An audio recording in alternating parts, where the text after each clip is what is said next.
ಬಾಲಸುಬ್ರಹ್ಮಣ್ಯದಲ್ಲಿ ಮಡೆ ಸ್ನಾನ ನಡೀತಾ ಇತ್ತು. ಮಡೆ ಸ್ನಾನ, ಬ್ರಾಹ್ಮಣರು ಊಟ ಮಾಡಿಬಿಟ್ಟ ಎಲೆಗಳ ಮೇಲೆ ಸುತ್ತಲಿನ ಬುಡಕಟ್ಟು ಸಮುದಾಯದ ಜನ ಉರುಳದಂತೆ. ಮಡೆ ಸ್ನಾನ ಅದು ದೇವರಿಗೆ ಸೇವೆ ಅಂತ. ನಾನು ಉರುಳ್ತೀನಪ್ಪ, ನಾನು ದೇವರ ಇಷ್ಟಾರ್ಥ ಪೂರೈಸಿದ ನನಗೆ ನೆಮ್ಮದಿ ಸಿಗುತ್ತೆ, ನನ್ನ ಜೀವನದಲ್ಲಿ ಏನೋ ಒಳ್ಳೇದಾಗುತ್ತೆ ಅನ್ನೋ ಭರವಸೆ ಬರುತ್ತೆ. ನಾನು ಹಾಗೆ ಮಾಡುವುದರಿಂದ ಯಾರ ಹಕ್ಕುಗಳಿಗೆ ಲಾಸ್ ಆಗಿದೆ, ಯಾರಿಗೇನು ತೊಂದರೆ ಮಾಡಿದ್ದೀನಿ, ನನ್ನ ಪಾಡಿಗೆ ನಾನು ಧಾರ್ಮಿಕ ಆಚರಣೆ ಮಾಡ್ಕೊಂಡು ಹೋಗ್ತಾ ಇದ್ದೀನಿ ಅಂದಾತ. ಏನ್ ಹೇಳ್ತೀರಿ ಅವಾಗ? ಉತ್ತರ ಕರ್ನಾಟಕದ ಕಡೆ ಮುತ್ಕಟಗಳದು ಅಂತ ಒಂದು ಪದ್ಧತಿ ಇದೆ, ದೇವದಾಸಿ ಪದ್ಧತಿ ಇದೆ. ಈ ಮೈಗೆ ಬರೀ ಬೇವಿನ ಸೊಪ್ಪು ಕಟ್ಕೊಂಡು ಬೆತ್ತಲೆ ಸೇವೆ ಅಂತ ಮಾಡ್ತಾರೆ. ಅವೆಲ್ಲದಕ್ಕೂ ನಿಷೇಧ ಇದೆ, ಮೂಢನಂಬಿಕೆ ಅಂತ. ಆ ಸೇವೆಗಳನ್ನು ಮಾಡುವವರು ನನ್ನ ಧಾರ್ಮಿಕ ಸ್ವಾತಂತ್ರ್ಯ ಪ್ರಶ್ನೆ ಮಾಡೋದಕ್ಕೆ ನೀವ್ಯಾರು ಅಂತ ಕೇಳ್ಬಿಟ್ರೆ ನೀವು ಯಾಕೆ ಅವುಗಳಿಗೆ ನಿಷೇಧ? ಅವು ತಲೆಮಾರುಗಳಿಂದ ನಡ್ಕೊಂಡು ಬರ್ತಾ ಇದ್ವು, ಶತಮಾನಗಳಿಂದ ನಡ್ಕೊಂಡು ಬರ್ತಾ ಇದ್ವು. ಯಾಕೆ ಅವುಗಳಿಗೆ ನಿಷೇಧ? ಯಾಕೆ ಅಂದ್ರೆ ಈಗ ನಾವು ಬದುಕ್ತಾ ಇರುವ ಸಮಾಜದ ಹ್ಯೂಮನ್ ವ್ಯಾಲ್ಯೂಸ್ ಇದೆಯಲ್ಲ, ಆ ಹ್ಯೂಮನ್ ವ್ಯಾಲ್ಯೂಸ್ ಜೊತೆಗೆ ಅವು ಕಂಪ್ಯಾಟಿಬಲ್ ಅಲ್ಲ ಅನ್ನುವ ಕಾರಣಕ್ಕೆ, ಆ ಆಚರಣೆಗಳು ಕಂಪ್ಯಾಟಿಬಲ್ ಅಲ್ಲ, ಆ ಕಾರಣಕ್ಕೆ ಅವುಗಳನ್ನು ಬ್ಯಾನ್ ಮಾಡಲಾಗುತ್ತೆ. ಆಚರಣೆಯಲ್ಲಿದ್ದ ಅನೇಕ ಪಿಡುಗುಗಳನ್ನ ಸಮಾಜ ಪ್ರಬುದ್ಧವಾದಂತೆ ಕಳಚಿಕೊಳ್ತಾ ಬಂತು.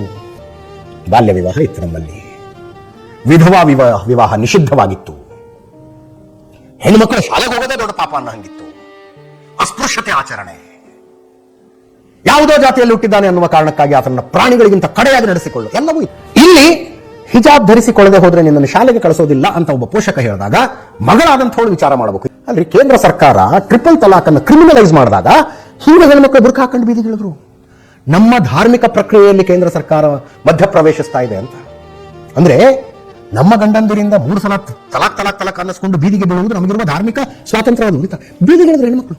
ಕಜಕಿಸ್ತಾನ್ ಅಂತ 95% ಮುಸ್ಲಿಂ ಪಾಪ್ಯುಲೇಷನ್ ಇರುವ ದೇಶ ಹಿಜಾಬ್ ಅನ್ನ ಯಾಕೆ ಬ್ಯಾನ್ ಮಾಡ್ತು ಅನ್ನೋದನ್ನು ತಿಳ್ಕೋಬೇಕು. ಧಾರ್ಮಿಕ ಸ್ವಾತಂತ್ರ್ಯ ಯಾವುದು ಹಂಗಿದ್ರೆ?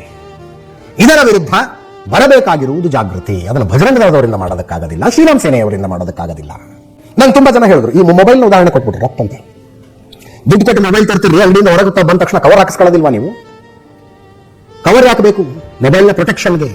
ಹಂಗೆ ಬುರ್ಖಾ, ಹಂಗೆ ನಿಕಾಬು ಅಂದ್ರು. ನಾನಂದೆ, ಒಂದು ವರ್ಷಕ್ಕೆ ಇದು ಔಟ್ಡೇಟೆಡ್ ಆಗತ್ತಪ್ಪ, ಹೊಸ ಮಾಡಲ್ ಬಂತು ಅಂತ ತಗೋತೀನಿ ನಾನು, 2 ವರ್ಷಕ್ಕೆ ಮೊಬೈಲ್ ಚೇಂಜ್ ಮಾಡ್ತೀನಿ, ನೀವೇನ್ ಮಾಡ್ತೀರಿ ಅಂತ ಕೇಳ್ದೆ ಅಲ್ವಾ? ಅಂದ್ರೆ ಹೆಣ್ಣು ಅನ್ನುವ ಒಂದು ಜೀವ ದುಡ್ಡು ಕೊಟ್ಟು ಖರೀದಿ ಮಾಡುವ ಮೊಬೈಲ್ಗೆ ಸಮವೇ. ಲಾಲಿಪಾಪ್ನ ಫೋಟೋ ಕಳಿಸಿದ್ರು ನನಗೆ, ಕವರ್ ಇರೋ ಲಾಲಿಪಾಪ್ ಹತ್ರ ಇರುವೆಗಳಿರಲಿಲ್ಲ, ಓಪನ್ ಆಗಿರೋ ಲಾಲಿಪಾಪ್ ಹತ್ರ ಇರುವೆಗಳಿದ್ವು.